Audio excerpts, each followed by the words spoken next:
2026 சட்டமன்ற தேர்தலை எதிர்கொள்ள தயாராகிட்டு வர தமிழக வெற்றி கழகத்தினுடைய தலைவரான விஜய் அவர்கள் ஆகஸ்ட் 25ஆம் தேதி மதுரையில பிரம்மாண்டமா கட்சியுடைய 2வது மாநில மாநாட்டை நடத்துறாரு. இதுக்காகவே 500 ஏக்கர் பரப்பளவு இருக்கிற பிரம்மாண்டமான இடமும் தேர்வு செய்யப்பட்டிருக்கு.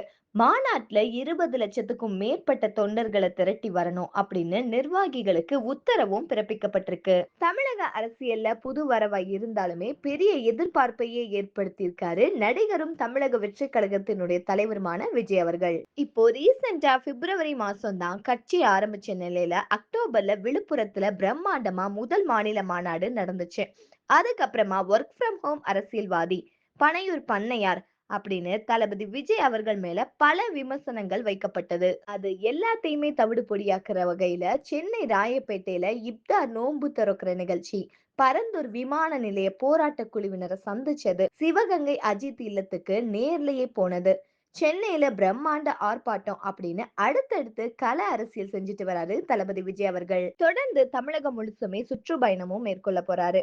அது மட்டும் இல்லாம தமிழக வெற்றி கழக கொள்கை விளக்க பொதுக்கூட்டங்கள்லயும் மாநில அளவுல நடைபெற போகுது. சேலத்துல முதல் மாநாடு நடந்த நிலையில அடுத்ததா 5 மண்டல மாநாடுகள், 120 மாவட்ட மாநாடுகள், 12,500க்கும் மேற்பட்ட கிளை கழக பொதுக்கூட்டங்கள் இதெல்லாம் நடைபெற இருக்கு.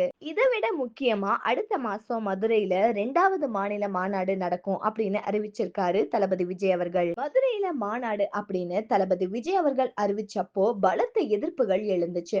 காரணம், தளபதி அவர்களுடைய சினிமா வழிகாட்டியான விஜயகாந்த் பிறந்தது மதுரையில தான். ஆகஸ்ட் 25ஆம் தேதி விஜயகாந்த் அவர்களுடைய பிறந்த நாள் அப்படிங்கிறது இங்க குறிப்பிடத்தக்க ஒண்ணா இருக்கு. அது மட்டும் இல்லாம மதுரையில இருந்துதான் விஜயகாந்த் அவர்கள் தன்னுடைய முதல் அரசியல் பயணத்தை தொடங்கினாரு.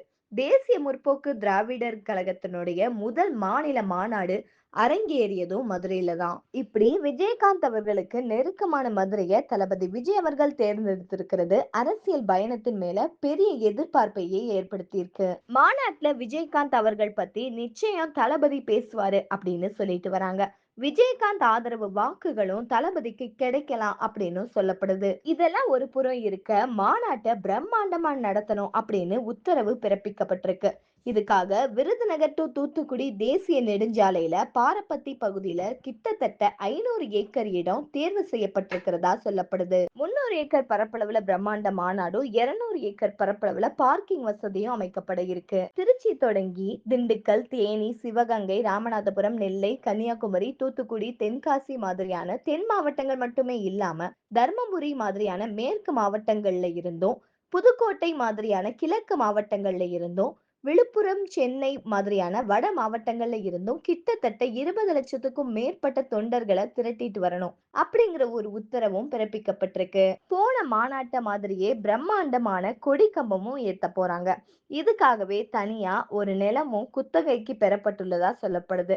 அது மட்டும் இல்லாம 3 லட்சம் பேர் உட்கார்ற வகையில இருக்கைகள், 10 லட்சம் பேர் கலந்துக்கிற வகையில மாநாடு ஏற்பாடுகளும் செய்யப்பட்டிருக்கு. போன மாநாட்டை போலவே 1 கிலோமீட்டர் தூரத்துக்கு தளபதி விஜய் அவர்கள் நடந்து போய் தொண்டர்களை மீட் பண்றதுக்கு பிளான் பண்ணிருக்காரு. அது மட்டும் இல்லாம தொண்டர்களுக்கு உணவு, குடிநீர், கழிப்பிட வசதி அப்படின்னு தனியா 100 ஏக்கர் இடம் தேர்வு செய்யப்பட்டிருக்கிறதா சொல்லப்படுது. தன்னார்வலர்களா 10,000 பேரும், 500 பேர் மருத்துவ பணியிலையும் ஈடுபட இருக்காங்க அப்படின்னு சொல்லிட்டு வராங்க மதுரை மாவட்ட நிர்வாகிகள். மதுரையை பொறுத்த வரையிலுமே அதிமுக, தேமுதிக, மக்கள் நீதி மய்யம்னு பல கட்சிகள்ல முக்கியமான தேர்வா இருக்கு.